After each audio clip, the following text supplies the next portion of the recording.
ব্যথার ট্যাবলেট আমরা কম বেশি প্রায় সময় সবাই খেয়ে থাকি। আপনি জানলে অবাক হবেন এই ব্যথার ট্যাবলেটটি আপনি খাওয়ার সাথে সাথে আপনার শরীরের ভিতরে কোন লেভেলের পারমাণবিক যুদ্ধ শুরু হয়ে যায়।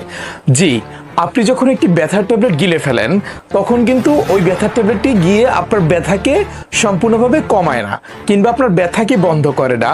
ও মূলত গিয়ে কি কাজ করে সেটা আপনারা এখন জানতে পারবেন। ও মূলত পেটের ভিতরে যাওয়ার সাথে সাথে ও পাকস্থলী থেকে সরাসরি ডাইজেস্টিভ সিস্টেমের মাধ্যমে ও রক্তে মিশে যায়। আর রক্তে মিশে যাওয়ার পরে যেই ব্যক্তির শরীরে মূলত ব্যথা হয় তার নাভ থেকে এক ধরনের রাসায়নিক নির্গত হয়। তো ওই রাসায়নিক ব্রেনে গিয়ে সিগন্যাল দেয় যে আমার এই জায়গায় শরীরের ব্যথা রয়েছে।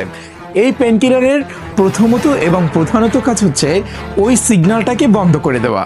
মানে হচ্ছে ও ব্যথা তো বন্ধ করে না, ও মূলত হচ্ছে আপনার ব্রেনে যে সিগন্যালটা আসতেছে, আপনি যে অনুভব করতে পারতেছেন যে আপনার শরীরের একটা অংশে ব্যথা রয়েছে, এই সিগন্যালটা যাতে হচ্ছে আপনি অনুভব করতে না পারেন সেই কাজটা মূলত হচ্ছে পেইন কিলার করে থাকে।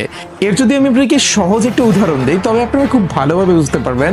আপনি মনে করুন আপনার ঘরের ভিতরে আগুন লেগেছে এবং এজন্য ঘরের ভিতরে ফায়ার অ্যালার্ম বাজছে। আপনি কি করলেন? ফায়ার অ্যালার্মের তারটাকে কেটে দিলেন।